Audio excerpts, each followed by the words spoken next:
All right, so we are starting week, 12 now of our fantasy league named TBD. I am your host, Ben Schmicky. With me, we have Jason Nygren.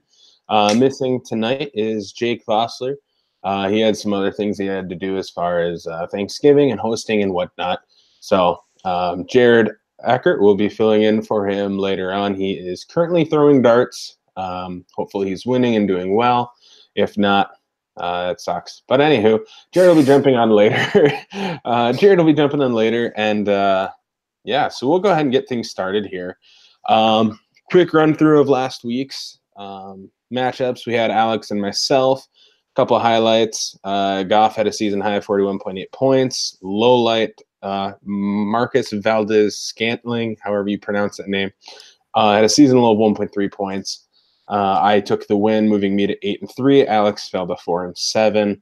Odds of him making the playoffs really low, especially since he's going up against Jason this week. That is a loss, and then he faces Jake next week, which, depending on what team Jake shows up with, Alex might actually get a win there. Next matchup, Max versus Adam. Highlight Barkley, season high of 34.2 points, and then Reed had a season high of 16.6. Fournette is back as well. Didn't have a season high, but he's doing really well. And then Connor had a season low, tying his season low, actually, 7.9 points. Max moved to 6-5. Adam fell to 2-9. Adam and Zach think that there's a way that Adam can make playoffs this year.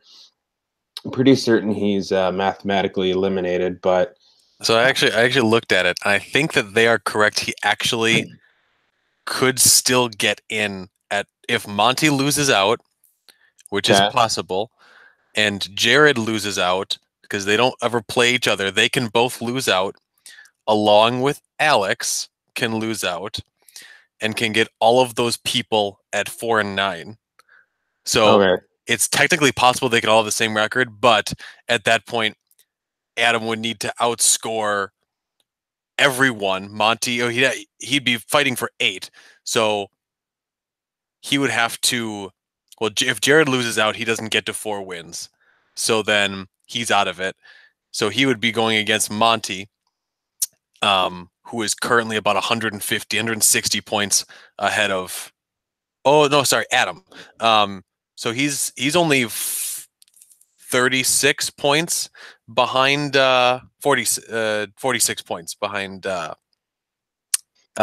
Monty right now.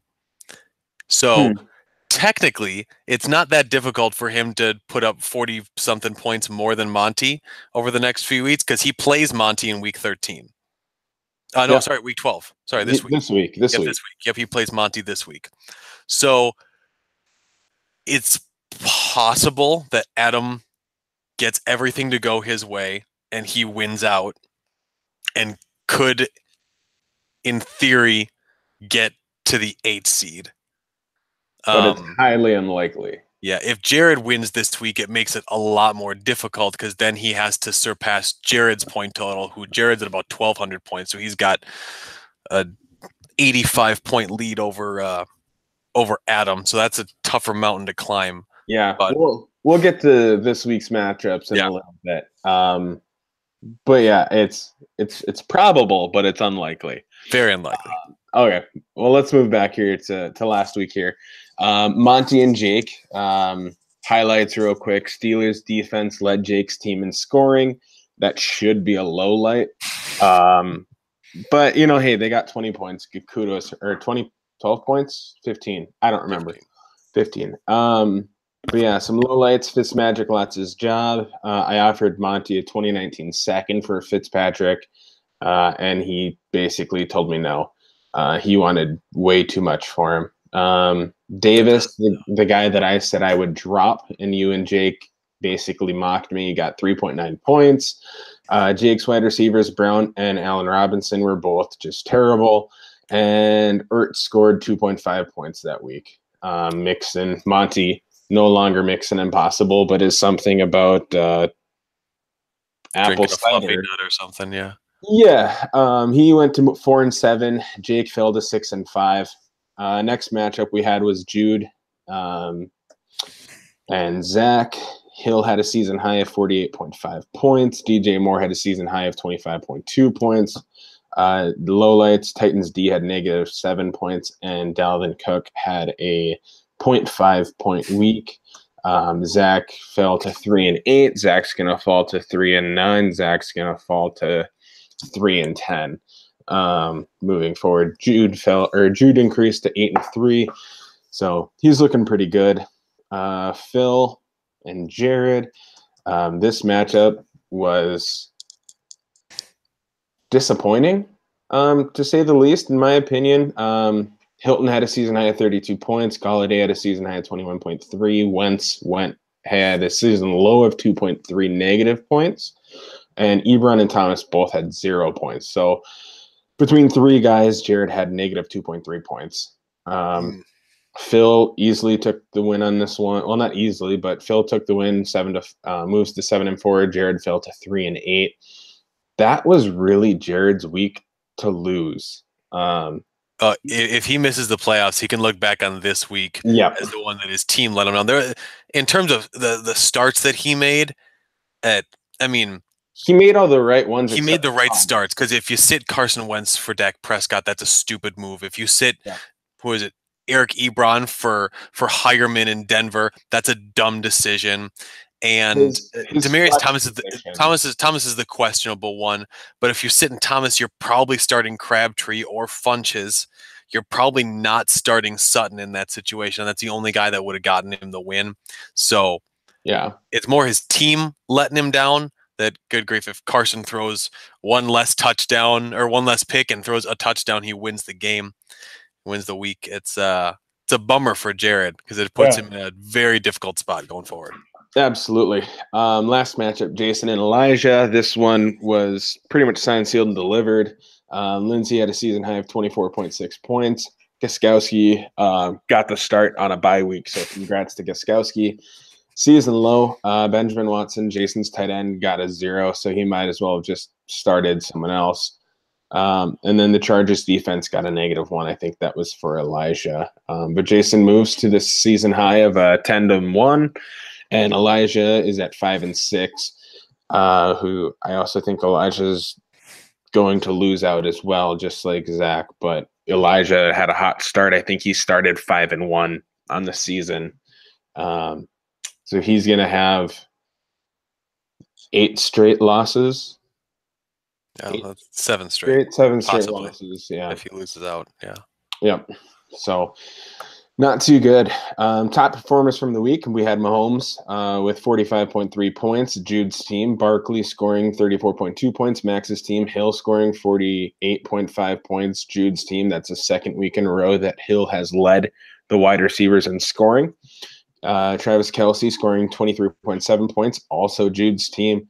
And then the Texans defense scoring 20 points for Monty.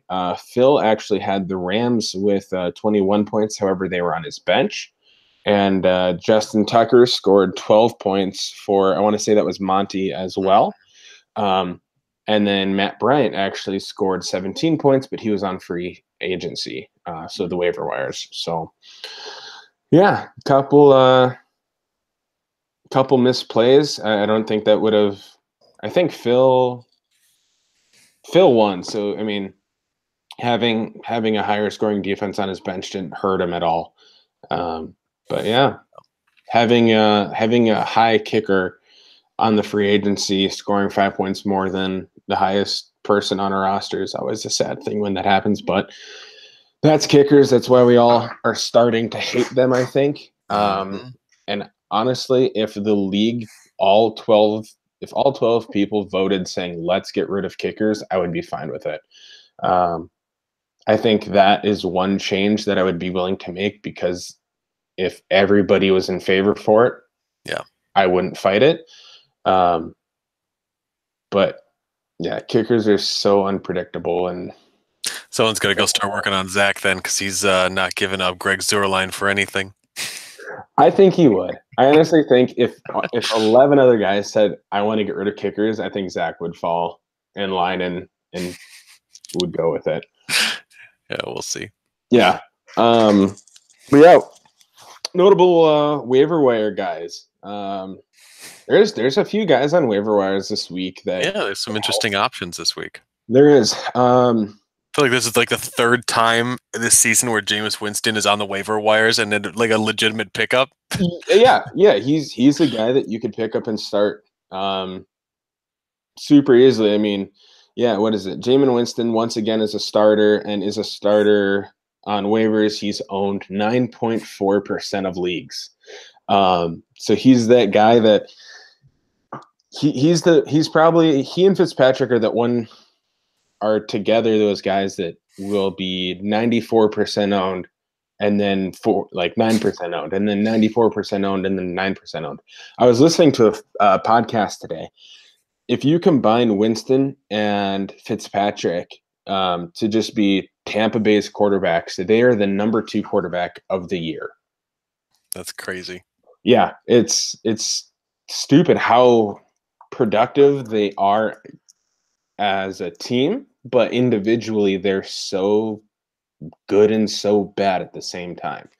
Well, I'm sure that doesn't take into account the fact that there's been 2 or 3 games this season where one of them has had an atrocious first half, and then the other one comes in the second half and puts up decent. So, like, if you'd started Ryan Fitzpatrick this week, like Monty did, you were in a world of hurt, miserable situation, and no one was starting Jameis Winston this week because he wasn't supposed to play football. Yeah. So yeah, you got to start taking that into consideration in your rankings. It's like, oh, do I start someone like Case Keenum or do I start, the backup quarterback of Tampa Bay, knowing that they could score more points in 2 quarters than Keenum could an entire game? Yeah. It's a sad thing to say, but it's true, Yeah. So just one of those things. But a couple other things though. I mean, kickers, waiver wire, they don't matter. There's really nobody out there. I think there were 2 guys both ranked 6th, but let's be honest, that could change at a moment's notice. Defenses, we have Cowboys defense against Washington. That's pretty much the only one that impressed me as far as defenses that could be out there. I mean, depending on what matchup you're looking at, if you absolutely needed a defense, I think they're the best defense out on waivers for sure. I think they'll at least get 12 points, and it'd be worth at least $5 to pick up if you needed to stream a defense. Yeah, I don't know. I feel like the way that the Saints offense has been playing, they've been putting their defense in such great situations when they're blowing. This is the second week in a row they've blown people out. They did it to Cincy, and then they just did it to Philadelphia, where their defense played fine, but their defense was playing well because their offense put up 50 points, and so it's putting them in a good position. So I think until we see that offense come back to earth a little bit, I think that if you're desperate, I think that Saints defense against whoever they're playing, even though I know it's not necessarily a great matchup because Atlanta's got a lot of they got a good offense. But I don't know. Defense. What was that? Didn't you trade Geronimo Allison for the Saints defense? Yeah, I don't want to talk about that. Well, Allison's out for the year, isn't he? Yeah. So it's a wash at the end of the day. But still, what a terrible trade at the time. Wide receivers, there wasn't any wide receivers out there that excited me. Looking at them all, I mean, I think the highest one was Danny Amendola, if I remember correctly, as far as free agencies. I believe our top wide receiver is Dontrell Inman, at least projected points. Let me confirm that. You are correct. Dontrell Inman, Maurice Harris, Cole Beasley, Jermaine Kearse, Willie Snead IV, Jordy Nelson. But, I mean, Dontrell Inman, 8.4. Everybody else is 6.9 or less. Yeah. So wide receivers, nothing's out there. Highest owned guy, 43.5% is Jordy Nelson. The next guy is 26.1 in Chris Hogan. So, but Jordy Nelson lost 14% of market share. So he used to be a 57% owned guy. But yeah, Brandon Marshall's trending upwards.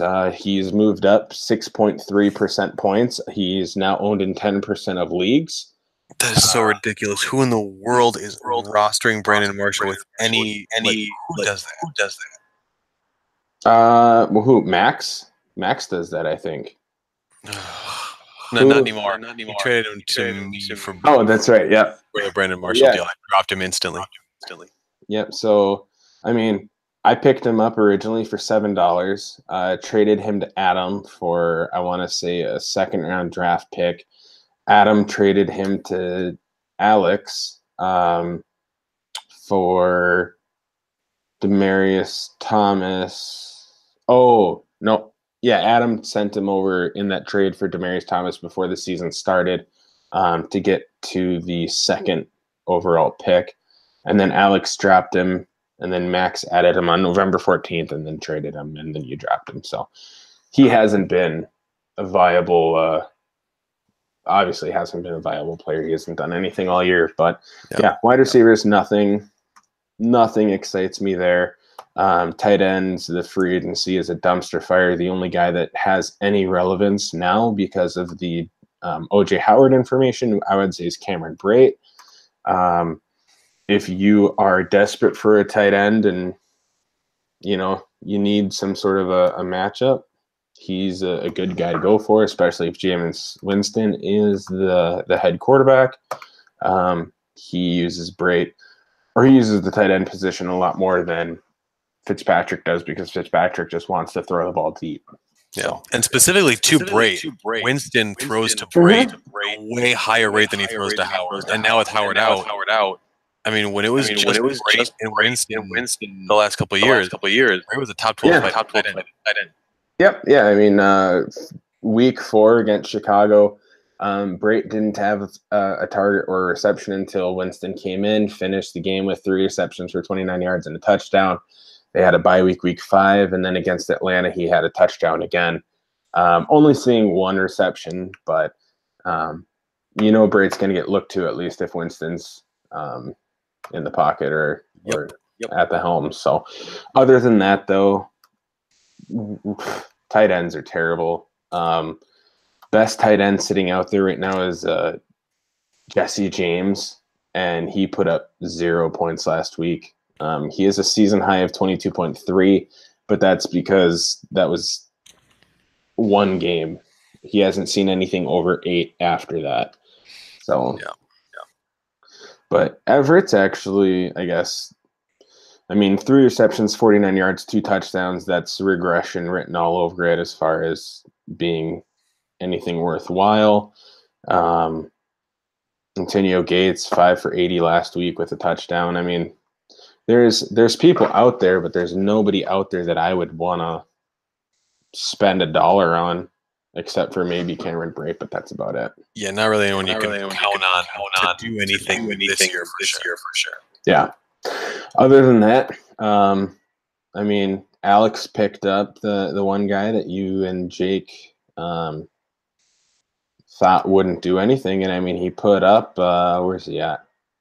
Yeah, Josh Reynolds. Josh Reynolds. Yeah, 17 points. He 6 receptions, 80 yards, and a touchdown. So, who knows? Could be the guy to fill that in. So. Yeah, I do think Jake and I were wrong on that one. I think. Yeah. Well, you were wrong last week. We'll see what happens with the rest of the season. Yeah. In most game situations, they're not going to be forced to throw the ball. Plus, Todd Gurley, he had a terrible night for, statistically, he had a terrible night. Apparently, he was hurt. Yeah, he had an ankle sprain of some sort, but 12 rushes for 55 yards, 3 receptions for 39 yards. That's out of the norm for Todd Gurley. The last time he had 3 receptions, I guess, was the week before, 3 for 40, but he also had 16 rushes for 120 yards. So, Gurley was not involved in that game. It was a heavily passing game. So I don't think that's going to be the norm. I think Reynolds is going to see regression. So if I was Alex, I would look to move him. Yeah, I don't know what you get for him, but I'd try. It's echoing every time Ben Schmickey's mic is open. So I'm echoing a lot. Do you have... I've got my headphones on right here. Do you have any audio on otherwise? I don't think so. You gotta have that on. Talk for a second, Jason. All right, how about now? No, it's still echo. I can hear the echo in my ear. You can hear it? Yeah. Every time I talk, I hear it coming through your audio. Talk again. Hello. Check 1 2. That's weird. Maybe I have to just turn it down a little bit. Try again. All right, let's talk now. I don't hear it now. Okay. I hear it a little bit, but it's better. Okay. It might be because I don't know if my headphones are just too loud or what, but I don't know. That's weird. Yeah, because when I take my headphones out, I can't hear you at all. So weird. I'll have to figure that out. Maybe I'll have to just stop using my wife's iPad as my camera because who cares? Yep. No, Jason is. Each time Jason talks, it echoes. So it must be on your end. But the echo is coming through. I think it was coming through your audio, but I'm not sure. Whatever. Keep going. Shut up, Adam. Stop checking Slack. Yeah, I don't know why. I don't know why it would echo on my side though. That doesn't make sense. Yeah, it's better now. Okay, Max says it's better, so we'll continue on. Looking at some league activity that took place, Jason has been involved in all 3 trades that happened within the last week. First trade that happened was Jason and I. I sent over Mike Evans, Sonny Michel, and Elijah's 2019 first in return for Michael Thomas, Matt Prater, and Zach's 2019 second. Matt Prater was the drop guy that I said he had to give me, which I was fine with because I didn't have to spend any money on picking up a kicker for last week. So Jason basically sent me $1 fab. So I appreciate that. I actually threw this trade out on a Facebook group that I'm in, and everybody was obviously leaning towards your side just because of Mike Evans, Sonny Michel, and that 2019 first. But I mean, in a vacuum, I would definitely lean towards that side as well. But obviously, when we know the team makeups and whatnot, knowing that I have Breeze, I think that I won that trade. However, if we're looking at longevity, you definitely are getting a leg up there as well. So I don't know. I feel like it was a very even trade. We both got what we wanted. And you definitely pulled one over on me, which doesn't happen very often with the Elijah first. And that'll get us to our next trade of Jason sending over $10 of fab to Jude for his 2019 third. I'll be honest, that trade right away, I was pissed because I'm like, dude, it was like a gentleman's agreement not to send Jude any money. Gentleman's agreement is also a code word for collusion. No, that's exactly what that is. Not at all. Like that's a group of people agreeing together to not do something. I'm pretty sure that's the definition of collusion. I'd say it's different. Collusions were like 2 people are colluding to make something happen, where it was kind of the league going, ha ha ha. The whole league colluding together against Jude. I would say it was a gentleman's agreement. Anywho, but yeah, seeing you pay $10 for his third, which is a waste of a pick. I was pissed pretty quick. I did actually go back through and look and see what prices other people had paid for draft picks, because last year, like, Max sold all of his draft picks for Fab, and so I looked back through, and $10 for a third was actually within the realm of what people had paid for that pick before. So in terms of valuation of what Fab had been paid for that pick, that was fair. Yeah, but I'm likely never going to use that pick. Yeah, I mean, but like that one trade though had so many repercussions with it. Main repercussion, it is affecting. It can potentially affect playoff standings. One, Elijah was a shoo-in to win that game because he didn't have a quarterback, and I'm pretty sure he didn't have another tight end. There was going to be two positions that he was left open with for that week. It might have been a kicker. I don't know. But yeah, so he would have been short two positions. Plus, with Elijah having a shoe-in for that week, I would have then moved ahead of Jude to take the second position in the league. Whereas now if Jude wins and I win, he's still probably going to be ahead of me because I think he's got points by about 40 points or so. So a little tampering of playoff situations and whatnot. But like I said, I get it. You and Elijah's first, getting Jude some players to or giving Jude some money for his third so Elijah can pick up some guys off the waiver to secure that Elijah might have a chance to be in that lottery pick for the 1.01. I get it. Makes sense. Like I said, you pulled one over on me. I'm proud of you. I'm impressed. Doesn't happen. I was actually I didn't when I was making the trade with you initially for Evans and Michelle, that wasn't even a part of my thought process. It wasn't until like the next day that I was sitting there. I think it was the end of last week's Monday Night Football game or whenever it was, and it was Thursday night, I think. And so I'm like, you know what? What happens if I just send $10 to Jude? And I started thinking through that. I'm like, oh man, Ben's gonna be really pissed because I don't think he thought that one through. So I was a little bit proud of myself that I did pull one over on you. It's very difficult to do to you. So it's tough. I mean, I was on team. I'm not sending Jude any money all season, or after he made that trade with Adam, getting rid of like $144 Fab or whatever he spent or sent over. I was like, nope, not sending Jude anything. Like, I've had people reach out to me. They're like, oh man, I want to do this trade with Jude, but he wants fantasy bucks. I'm like, I wouldn't send him any money.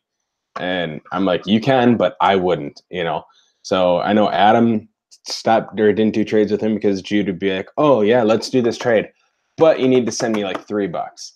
And there have been a few trades where Jude and I have been very close to getting it done, but Jude's like, yeah, I want $1 for every open spot I have on my bench. And I'm like, I don't want to do that. So I mean, good for you. I don't think it's going to work in the end. I think Elijah's still going to make playoffs just because of what's going to take place within the next 2 weeks. If it does work, good for you. I'm fine being the third seed. Reason being is I don't want to face whoever falls 7th or 8th. Just because, I mean, if Elijah falls 7th, I'd love to play him. But whoever falls 8th seed, whether it's Monty, Jared, or Adam, I don't want to touch either of those guys. They all have good enough teams where they could go off, especially Adam and Jared. Monty's team, I would say, is probably the third best of those three, but I still don't want to deal with any of them. I'd rather go up against a team like Jake or I don't even want to go up against Max, to be honest. Oh no, I don't want to touch Max at all. Yeah, so there's a lot of teams that I don't want to face week 1. I'd love to see other people have to face them, but I mean, looking at it right now, I get to go up against Jake's team if playoffs ended right now, and I would be totally fine with going up against Jake's team at this moment. So, yeah, I do think that trade that I made with Jude probably isn't going to do it because I was actually surprised with the guys he picked up. The guys he picked up were not necessarily guys who are going to be helpful for him this week. Like guys that are like high point guys who can get him a solid floor. He picked up a lot of high upside guys for the future, which is smart for him that he's able to. I mean, he did that last year when he picked up Mahomes and a few other guys. He picked up Mahomes like this year when like waivers opened for $1. I'm pretty sure he picked up Mahomes last year, week 17, like very end of the season. I think he did. I think he got him. That was the last move that was made at the end of the year. Was him getting Mahomes. It must have been made week 13 then, because week 17 waivers don't process, or I would have. Then maybe it must have been the one right before the playoffs. Yeah. All right. Let's take a look. I'll pull it up here real quick and just see when the transaction was done. Yeah, selected as a keeper, so we'd have to take a look at. Yeah, cool. Because if he would have still been sitting on waivers, because I know he got him for $1, he wouldn't have gone for $1 in June when we opened waivers this year. Yeah. So. What was his? I think his team name was Hyphenated Tight Ends last year. Yep. Yep. There he is. Patrick Mahomes. Transaction date September 2nd. Added from waivers for $14. Then he dropped him September 13th, and then he added him December 1st, which I think would be week 13. Must have been here. Yeah. That sounds right. So yeah, he picked him up just before. So yeah. I will say about I didn't get a chance to talk about our Michael Thomas, Mike Evans trade. I do think that the linchpin of that trade is what Sony Michel does.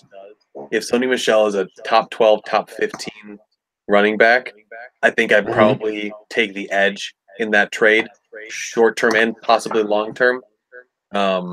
If he continues to be injured and he's dealing with a lot of that, then I think that you probably get that. You get the win on that trade.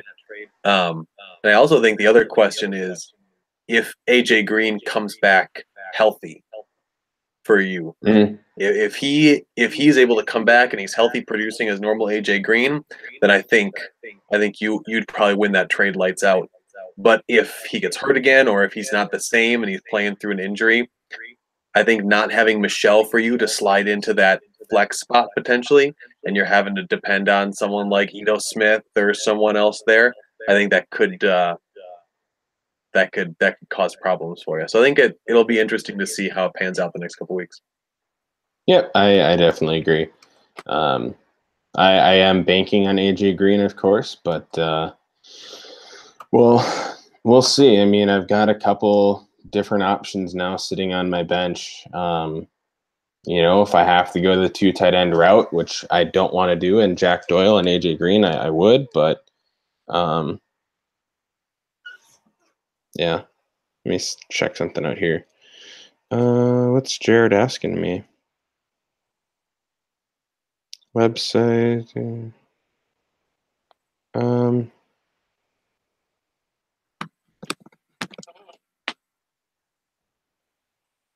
Yeah, Jason, you might have to send Jared a quick Slack message letting him know how to jump in here, because I don't know how you guys do it. I just click on the link. Oh, okay.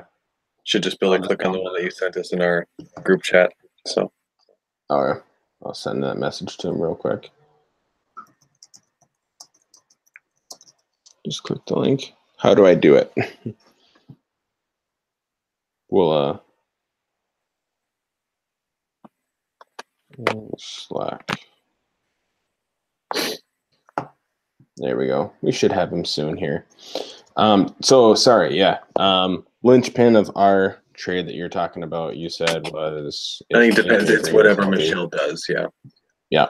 If AJ Green, I mean, they're hoping AJ Green comes back this week to play against Cleveland. I would hope that he doesn't, just because, I mean, one, it's Cleveland. You should be able to beat them without AJ Green.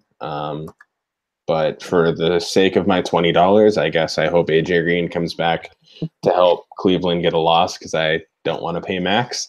If I don't have to, I don't even know what Cleveland's at as far as their record goes.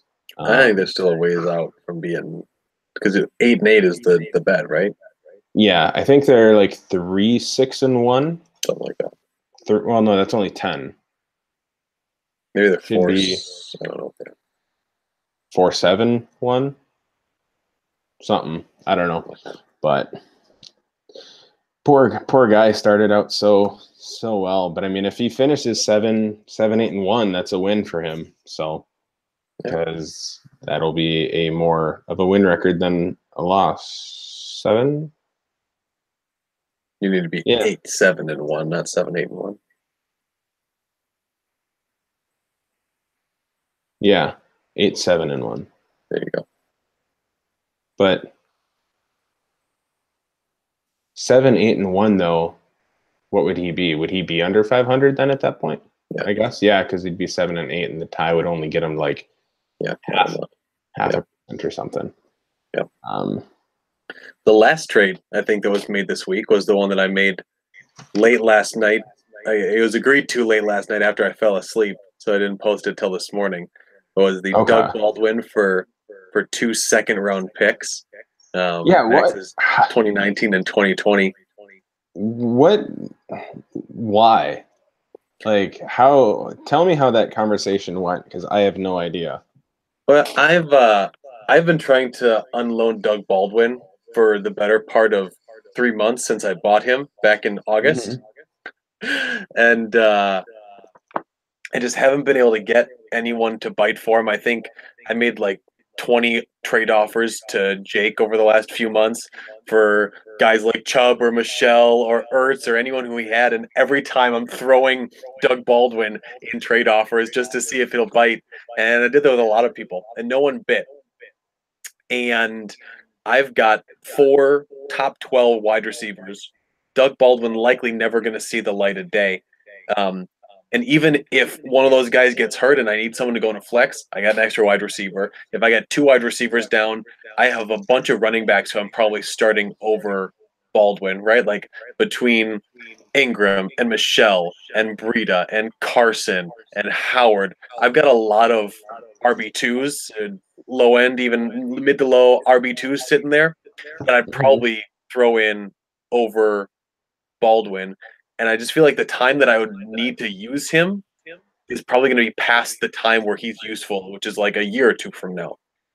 And second round picks have about a 42 to 45% hit rate. So presumably one of those 2 picks, I'm going to get something useful out of. And it frees up a roster spot. And so I feel like I probably found the best deal that I could get for him.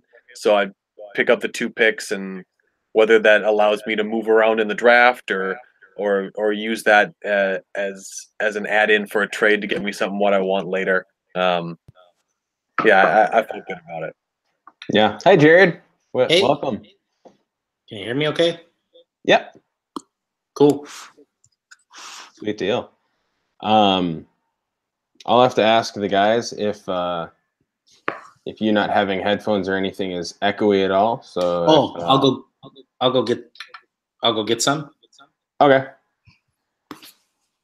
Max needed wider depth at wide receiver, doesn't value those draft picks. So, I mean, hey, if Max doesn't value those draft picks, getting a wide receiver with a name brand is a win. So, win for everybody. One thing that I like from this year, I mean, there haven't been that many trades that have been so lopsided that it's an obvious, like, yes, that person either stole or won the trade. I mean, obviously, people are going to view winners and losers in trades, or I would rather have this side or that side in trades. But most trades have been pretty fair, at least from my perspective. Even trades that I'm not even involved with, it's like, yeah, you know, you're getting something, they're getting something. Obviously, if a trade's going through, both parties are happy with what's taking place. So I think in hindsight, it looks like Adam may have won every single one of his trades with the team that he's compiled, but I don't think at the time that anything looked to be lopsided. But I feel like it's been a good season for trading, and no one has. I feel like you get people who overreact and decide to sell a really good player for a bunch of mediocre assets, and it's quantity over quality. And I feel like maybe we've had people who've learned enough over the first few years of the league that we just haven't seen that this year. Yeah, there is always the newcomer pillage I'll use for instead of using other words. But new guys coming to the leagues like Zach did last year, and just sold everybody, sold them for pieces. And I'll take some fault on that as far as Zach coming in, just because nobody really prepped him on what people value as far as like picks go. I mean, he sold Adams for a second. He wouldn't have done that, I don't think, if he would have known that nobody really values second round picks, because it's not a traditional dynasty league with super deep benches where, if you listen to the dynasty nerds, they're like, oh yeah, I'd trade this guy for a third round pick. And I'm like, I wouldn't trade the third round pick for that guy. But, they have such deep benches where you have to trade with people in order to get players. Otherwise, because the waiver wire is just, there's no such thing. Basically, it's all rosters. But it just depends on the style of league that you're in and the style of league you're used to. But welcome, Jared. Hey. So Jared is taking place of Jake. Jake had some prior commitments with Thanksgiving coming up. He had some other things that he had to take care of. So Jared, we've already gone through looking back at last week, talked a little bit about highlights, lowlights, top performers, notable waiver wire guys, and then we're just finishing up league activity and moving into what we're looking at this week as far as matchups go. So first matchup of the week. Not that I always put myself first, but when I pull myself up on ESPN and I'm typing up this lineup, it always pulls you first. So first week is myself versus Max. I'm sitting at 8-3. Max is sitting at 6-5, and currently looking at the projected scoreboard for this matchup.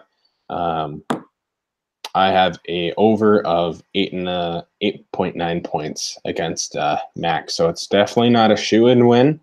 It is one where I am beatable, but we'll see. I mean, when you have Barkley and Jones going off for 30-plus points, plus Adam Thielen's, always in the conversation, even if he's only getting, minimal yardage, he's still getting 10-plus points. He hasn't scored under 10 points yet this year, so. It's funny that you mentioned minimal yardage, considering the start he had to the season. Well, I mean, I'm looking at the last 2 weeks, where, right. Detroit, he got 22 yards and a touchdown. Chicago, 66 yards and a touchdown. So we'll see what Green Bay does. I mean, he tripled his yardage over, a 2-week span. So if he can triple his yardage again, he will be at 198 yards. So we'll see what he can do. But he definitely had such a hot start. And when you have a start like that, I mean, the only word that you can use for it is regression. It's going to come, just because keeping that pace is going to be super difficult. Right. Looking at his last game against Green Bay, though, 12 catches for 131 and a touchdown. So, yep, that was back. Yeah, and that's a long time ago. Yeah, well, I mean, that was at Green Bay as well. So now he's going to be at home at least. Facing Green Bay, he won't have to worry about the elements being inside of a dome. So, but that's the one thing I really like about fantasy playoffs is the elements, because it's always towards the end of the year. Obviously, you have to deal with the cold. So any teams that are, not inside of a dome, they're going to be dealing with a little bit of difference. I know last year the only reason why I won one match is because McCoy was given the ball like 49 times and finally broke one run for like 70 yards and a touchdown. But other than that, it was just terrible. But anywho, yeah, I don't know. I mean, I think I'm going to win this week against Max. I don't know what you guys think. We'll get your takes in just a little bit, but I don't know. Just looking at who my guys are playing this week. I mean, I have Drew Brees against Atlanta. Atlanta's the 30th ranked defense against quarterbacks, 26th against wide receiver. Michael Thomas and Drew Brees should at least connect for one touchdown. Thomas should have at least 50 yards. I mean, he's not a yardage machine. But he's not a yardage machine. What are you talking about? Okay, 180, 89, 120, 129, 47, 74, 69, 81, 210, 70, 92. He's Is got he like top 5 in like catches, yards? Isn't he? okay, yeah, like 211 kind of. yeah. I mean, the 211, the 180, like that definitely boosts it. But I mean, he's got a 47, a 74, a 70. Like he doesn't break 100 yards frequently, but he gets. I'll give you that. And he gets a lot of receptions. Yeah. When you're catching 95% of the balls thrown your way, you're gonna produce one way or another. But he's still a stud, and I love him. What's that? His schedule going forward is great. Yeah, but I'm going off on a tangent. No, that's okay. No worries. That's what we're here for. But yeah, I like my matchup against Max. I think I should move to 9-3. Max should move to 6-6. I think. But what do you guys think? Yeah, it's tough to disagree. Go ahead. I think I actually have Max in this one. I think his running backs are going to continue to produce. I think we're going to see Philadelphia's defense continue to erode. So I think Barkley has a good day. I think Thielen bounces back from his couple poor weeks. I think the key for Max's team this week is going to be Adrian Peterson. If AP gets used like a workhorse because they're going to have to throw Colt McCoy out there on a short week, and they give him the ball 25 or 30 times, I think he could have a big day. But there's also a chance that they get behind early because their offense can't do anything, and AP is walking out of there with a limited touch rate. So I think it'll be close. I think Max could have a big day out of his studs this week and get an upset.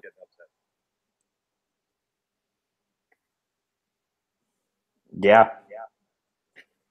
That's pretty much it from Jared. I mean, it's what's funny though is like, I mean, Max has 2 guys playing on Thursday. I have 3 guys not playing on Thursday. So this game or this matchup, I mean, it's obviously not going to be decided Thursday unless I put up a pooper. You know, if I put up like 80 points with all my Thursday guys, Max should win. If I put up with my Thursday guys 120, 130, then it's going to be like, okay, now Max really has to produce on Sunday in order to get that W. I think it's a lot closer than the projection suggests. I do agree with Jason that Max has a really, really good shot. But look at your team. I mean, Ito Smith is your weak point, and he isn't even that bad. And that's in your flex. I mean, everywhere else you've got top 5 guys, it looks like. Austin Hooper has been a surprise of the season. I guess he's 8th.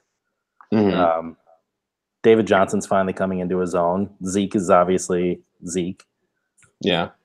I could, boost my projection points by 6 points if I tossed AJ Green into my flex, but I'm hoping that he doesn't play this week, and I don't want to toss him in there just in case. I'd rather I got a lack of words, but we'll see what happens with him. So yeah, I think I'll win. You guys think it? Jason thinks I'll lose. Jared thinks it'll be close. Next matchup, we have 6-5 with Jake and Phil at 7-4. Let's go ahead and pull this one up here and see what we're looking at. All right, so currently, projection-wise, we have Jake with a 7.3 lead is what we're looking at.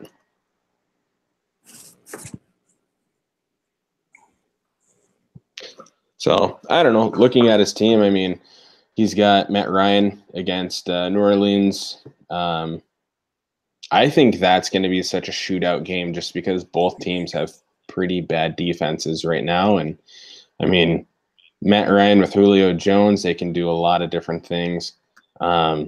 Tevin Coleman, I don't know if he'll be as productive just because Saints have the 5th best rush defense going on right now. But I mean, you've got Marlon Mack going up against the Dolphins, 28th best, so they're pretty bad. And if Zach Ertz puts up another dud, I mean, that's going to hurt him. But I don't know, between Ryan, Mack, and Nick Chubb, I think those 3 guys are going to put up at least 70 points just between the 3. Wow. That's a lot. It is a lot. But I mean, like the Bengals are the 31st. So they're the second worst rush defense. And Miami is the 5th worst rush defense. And the Saints are the 4th worst worst defense against the quarterback. So I mean, if Chubb gets the carries, if Matt gets some carries, if Ryan throws the ball, I think that there's a good chance that those guys could all do it. Quick side note, Max is guaranteeing a win against me this week. All right. I like it. Yeah. But yeah, go. What did you want to say to my prediction there, Jared? I mean, I'm coming into this fairly cold because I found out I was going to do the podcast tonight about 3.5 hours ago. So I haven't done any research, but your projection of 70 points out of those 3 guys seems really high to me. Marlon Mack, I guess, has done a lot better than I thought he had, but I don't think he's particularly good at football. And you I mean, so say Ryan gets 25 and Chubb gets 25. I guess Mac is it's possible that he gets 15, but I think it's pretty optimistic to say that Chubb gets to 25 and Mac gets to 15. I think that's a little high. That's fair. Can't argue that point. Yeah, I do feel like for Jake to win that matchup, though, he probably needs that to happen. So I feel like that floor from Phil is pretty high with Hopkins and Hilton and Watson. That those 3 are gonna be able to probably put up a decent line as well. So I feel like for Jake to win, he's got to have a big day out of those players. I do think that Jake. I think he wins because I feel like Phil has some question marks at wide receiver with Ridley and his flex, with McCoy. McCoy has been so up and down this year, and then going against Jacksonville. I feel like even though they're in Buffalo, I think the Jaguars, after coming off just getting basically humiliated by the Steelers, that they're going to come out with a vengeance, and I think they're going to shut down McCoy and that whole offense. So I think that he could put up a dud of a week, and Deion Lewis has been similarly up and down all year too. Yeah. So I think Phil probably has to get a lot of those guys, a lot of his non-elite players to hit to get that win. But Jake is very fortunate to catch Gurley on bye too. Yeah. Mm-hmm. Sorry to interrupt. No, you're good. I'm all done.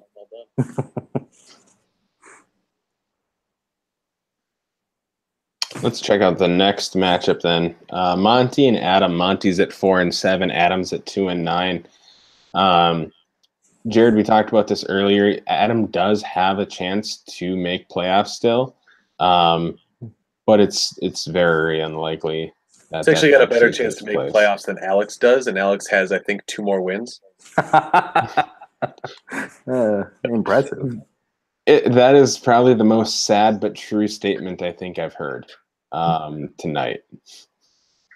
Like it's so sad that Alex has 2 more wins. However, playoffs is not in his future.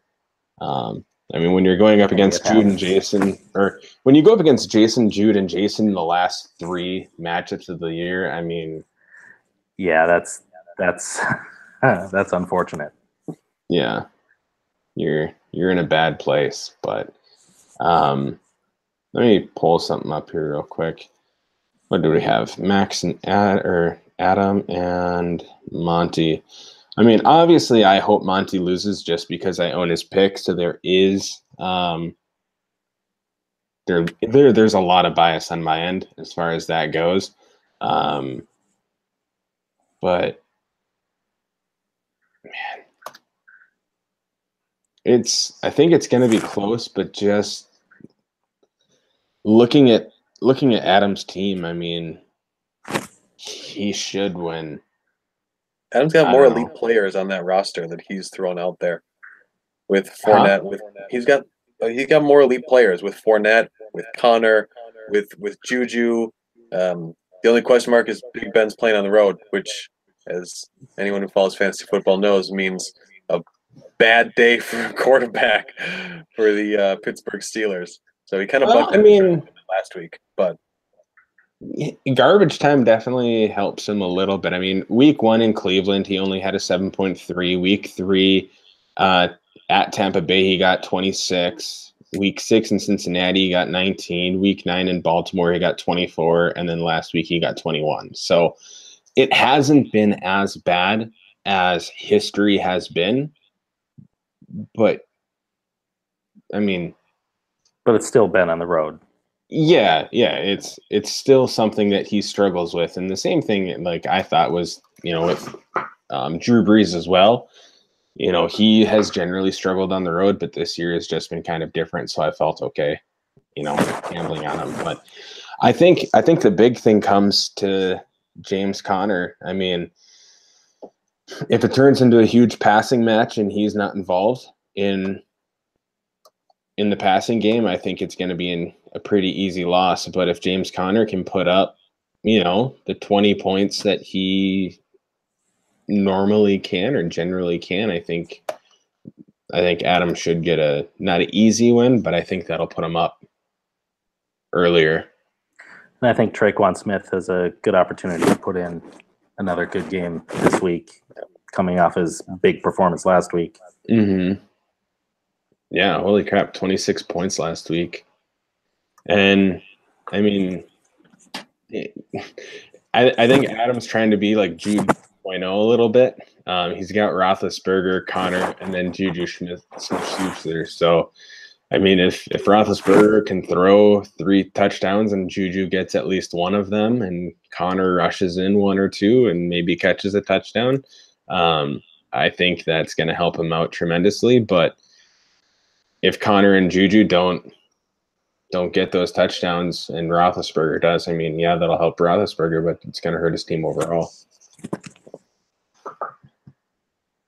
So, needless to say, my bias says that Adam's going to win, but not even looking at bias, I think Adam's got a lot of the better players to get the wins, where Monty's team has just been so inconsistent that he might put up 130 points, but he might only put up 70. I don't know. It's so hard to predict Monty's team just because you have no idea what you're gonna get. Yeah, I mean, if Philly decides to give Adams the ball more than 7 times, he could exceed his projection this week also. Mm-hmm. Yep. I'm always rooting for chaos in fantasy football, so I want Adam to win. I mean, it would be a lot more fun if Adam won, just because, like you said, it's going to create chaos. Next match. Oh, sorry. Go ahead. If Adam wins, does that hurt my chances? Only if you lose. Only if I lose. Okay. Yeah, I mean, if Adam wins, if Adam wins, it actually might. He moves to 3-8. Monty moves to 3-8, and then if you lose, you're also 3-8. He's already 3-8. Zach would. Oh, sorry. I'm looking at the wrong things.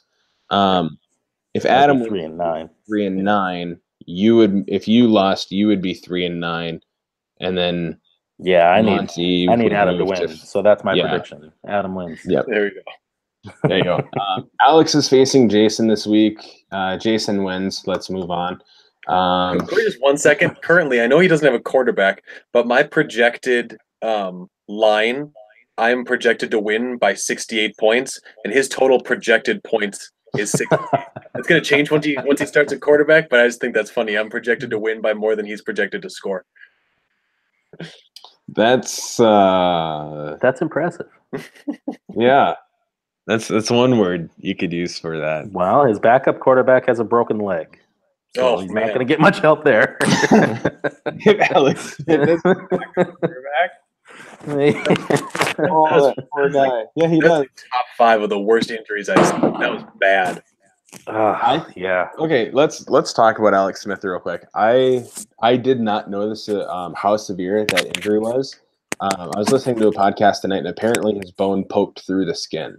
Oh yeah, it was a compound fracture. Plus, it was I think they called it a rotational spiral, some sort of break where basically the bone breaks because your bone twisted and it shattered straight up vertically up the bone because it twisted so much that it just people are actually concerned that he may not be able to play football again because basically breaking both was the fibula and the tibia and then having the vertical break on his bone going up his leg, that they are wondering, they're thinking he's probably not going to be ready to play next fall to start the season and may be questionable if he ever gets back to playing again. I wouldn't. That's too bad. I would be done. Yeah. I'd retire. Oof. Yeah. I've always been a fan of his. That's too bad. Yeah. But yeah, I don't see any way unless Jason's entire team dies on a plane crash or something. There'd be a lot of planes to go down. Well, it would be a lot of planes, but it would be so many different teams that would all die. Like, it would be terrible. So I don't wish that to happen. Please the worst thing in the world. If it did, I would feel so guilty because I said it out loud. But yeah, Jason wins, moves to 11-1. Alex loses, falls to 4-7, and next week he'll face next week he'll face Jake. Jude against Elijah. Jude's sitting at 8-3. Elijah is 5-6. Looking at this one, Elijah wins the lottery for catching KC on their bye. Yes. So Jason brought up earlier, I don't know if you were here yet or not, but he talked about how the guys that Jude picked up weren't the guys that you would typically see someone pick up as far as like, guys you pick up for your waiver. But I don't know if Jude was honoring our gentleman's agreement and just saying, okay, thank you for the money. I'm going to pick up junk guys just to fill these spots. Because, I mean, they're not junk guys. They're long-term guys. That's the thing. He picked up Josh Rosen, who is a potential play. Rookie quarterback. Got Jonnu Smith, who is that type of that. He's in that list of like young tight ends who could be good. Jalen Samuels, who's backing up in Pittsburgh. Picked up John Kelly, who's the rookie backing up. I guess he's third string right now out in LA with the Rams. So he picked up guys for the future. He didn't necessarily pick up guys to win week 12. Yeah. Well, we all know that Jude and his potential, and I mean, he's been, like I said it today, he's been so quiet on Slack all season long because he's been so right on the Chiefs. And he's got doesn't have to defend himself. He made the right call, and I'll be the first to admit I was wrong. Me too. Man, yeah, I just didn't think that we would see a guy coming in and making his first starts in the NFL and be mentioned in the conversation of the best seasons that Brady and Manning and Breeze have ever had. I mean, that's totally unpredictable, but Jude called it. So, yep, good for him. Yep. But yeah, I mean, this is definitely Elijah's week to lose. You got Cam Newton, Cohen against Detroit. Detroit's defense is generally pretty good, but Howard is suffering from a little nagging injury in his ankle, so Cohen should get a little bit more reps. Phillip Lindsay against Pittsburgh. We'll see what that game looks like as far as points scored, but it's going to be at the Mile High Stadium, so that should help Denver as far as just having a home field advantage. Yeah, I want to give this one to Elijah, or not give, but I think Elijah takes this one not only because, you know, he's got the better starters this week, but I mean Kansas isn't playing, so you kind of have to cheer for him if your name's not Jason. I don't know if you mentioned it or not, but Tariq Cohen at Detroit's a really good start also. Yeah. Mm-hmm. I like him. I like Elijah's team up and down this week. Yeah. I mean, Tyler Boyd, if AJ Green does miss this week, that should definitely help him a little bit more. Might even help him if AJ Green is on the field, because then it takes a little bit of pressure off of him having to face the number one back. So we'll see. James White put up a pooper 5.1 back in week 10. That was just before the bye, but last time they faced the Jets, he put up. Have they faced the Jets yet? No, they haven't. Oh, I was thinking Buffalo. Never mind. But we'll see what happens. It'll be a fun one. Where are you at, Jason? We haven't heard anything from you, really. Yeah,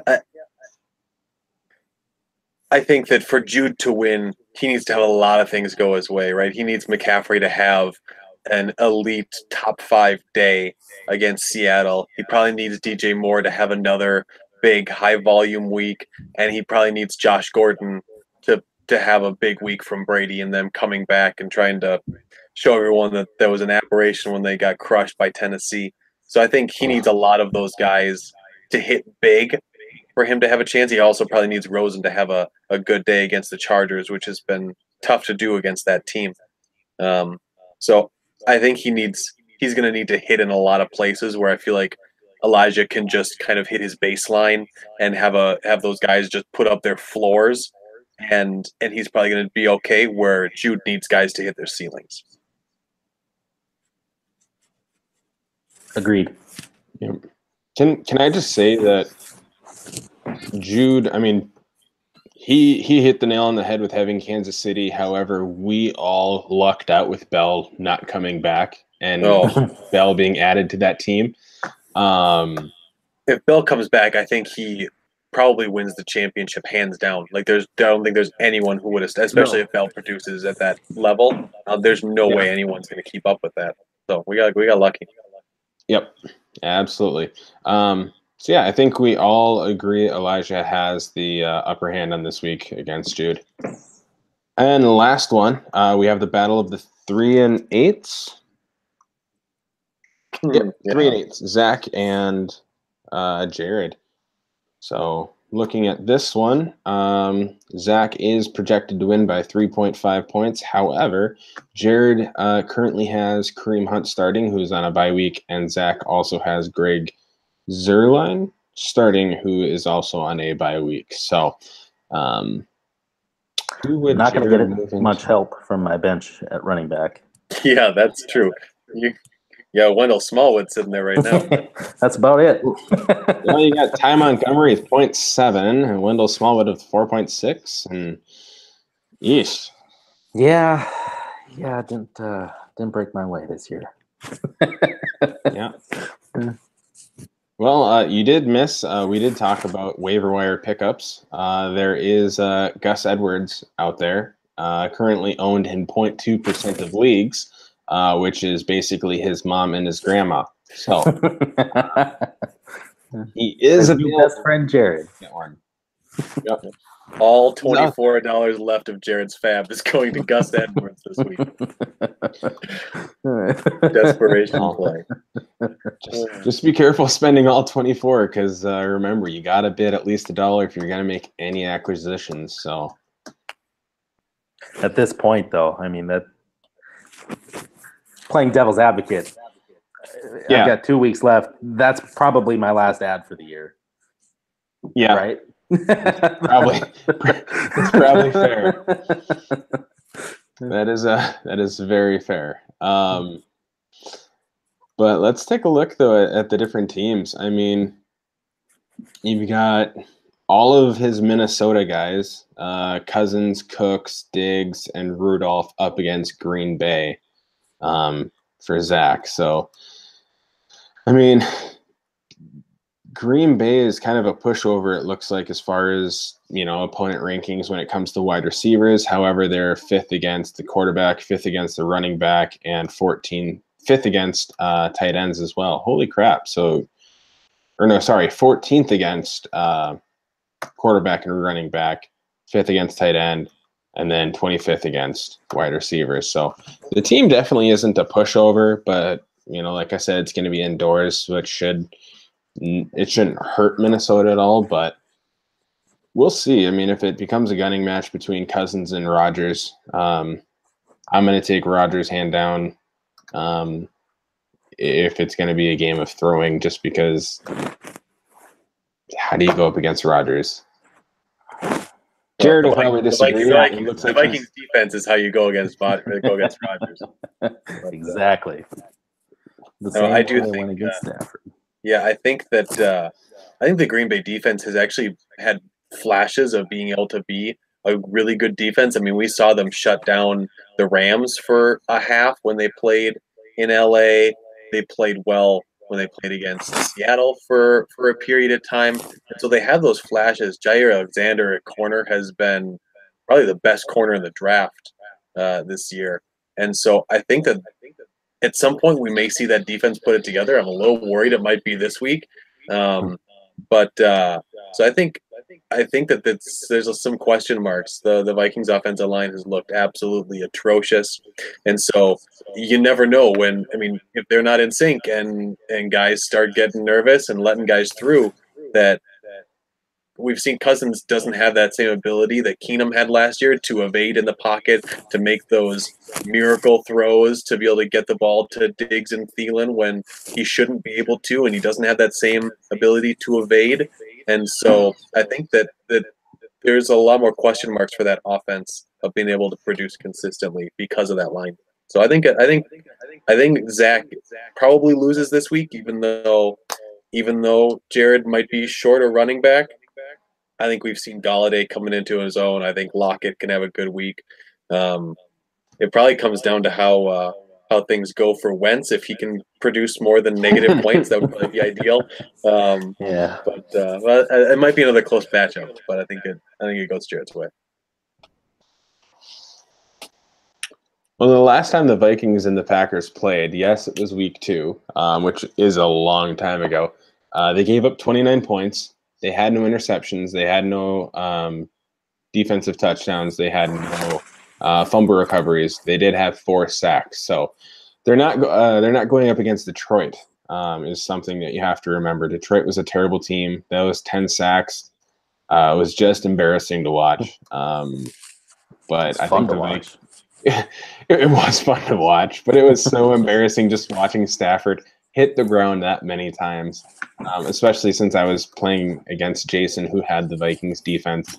Seeing 2 points every single time Stafford hit the ground go up on his side, it was just mind-boggling, especially since the Bears also had like 30-something points from 2 touchdowns. I was at that game that day at US Bank Stadium, and every time they got a sack, I'm jumping out of my chair and I'm like, 2 points, 2 points. It was great. Yeah, it's tough for me to make any sort of prediction on this matchup because I can't analyze the Vikings. I'm terrible at it. I can't stay objective. So I have no way. You currently wear a yeah, exactly. That's fair enough. Tough. Yeah. No, I think Jared takes this one. Even though he's down, a running back and Zach's down a kicker, the points are pretty close. But I would take the upside of all of Jared's players over Zach's. We'll see, though. Yeah, I don't know. I hope so. If Cousins gets shut down, then we're not going to see too much. Let's see here. Max is reaching out to us. Kevin King is back for the first time in 8 weeks at corner. Another piece that will help solidify the Packers defense. Thank you, Max. I enjoy having his little takes. We'll have to have him on here sometime too. I bet he'd be a lot of fun. But yeah, I'm really interested in to see what happens with this week, because like Jason said, that somebody's going to move to 4-8, someone's going to move to 3-9. Either way, it's going to cause a little bit of chaos. Okay, Jared, I want to see you lose just because I don't want to see you in playoffs, because I'm not making the playoffs, dude. Come on. Well, history shows you won't. But honestly, though, like yes, your team has had some bad matchups, had some bad weeks. But when I look at your roster, though, I mean, Wentz, Hunt, Kamara, Galladay. Yes, Ebron put up a 0, but we know what he can do. Like, your team's scary, and I don't like how high your ceiling is when your team wants to produce. Yeah, I don't disagree, but I've got too much variation. Yeah, my range of outcomes is too large, and maybe not. Maybe but my bottom line being at 98 just isn't good enough. 98 isn't going to win 50% of the time. So you have 3 weeks under 100 points, which I think is probably one of the best averages there. I mean, you have 3 weeks under 100 points. You have 3 weeks under 110 points, but above 100. And then you've got, you lost when you scored 127. You lost when you scored 140. You lost when you scored 121. You lost scoring 112. And then you lost scoring 100 and 102. So, and then, this last week you lost by 6 points, 83 to 89. So my official prediction is I will go into Monday night with a 25-point lead, and Deshaun Watson will turn the ball over 6 times, and I'll lose to Houston's defense. Oh, yeah. Or to Tennessee's defense, excuse me. Okay, I was gonna say, like, how's that work? Is Phil playing a defense that he's going up against, or Max is? Got inside knowledge of trades coming down the pipes. Okay, sorry. I for some reason I started thinking, because you brought up Watson, that Phil, gotcha. Yeah, that Phil, yeah, okay, huh? But yeah, sorry. It's been a long night. I'm ready to go to bed here soon. But anyways, that kind of covers everything as far as upcoming weeks. I don't really have too much as far as other topics or any other recaps to go over. Do you guys have anything you want to talk about? Nope. Sorry for being late. No worries.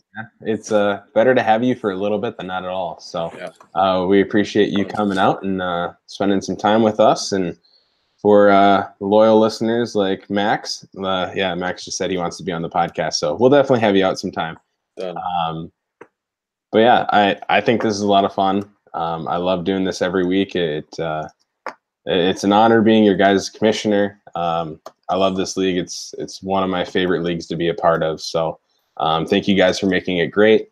And I think we'll end it here, and we'll talk to you guys next week. Good night. Sounds good. Take care, everyone.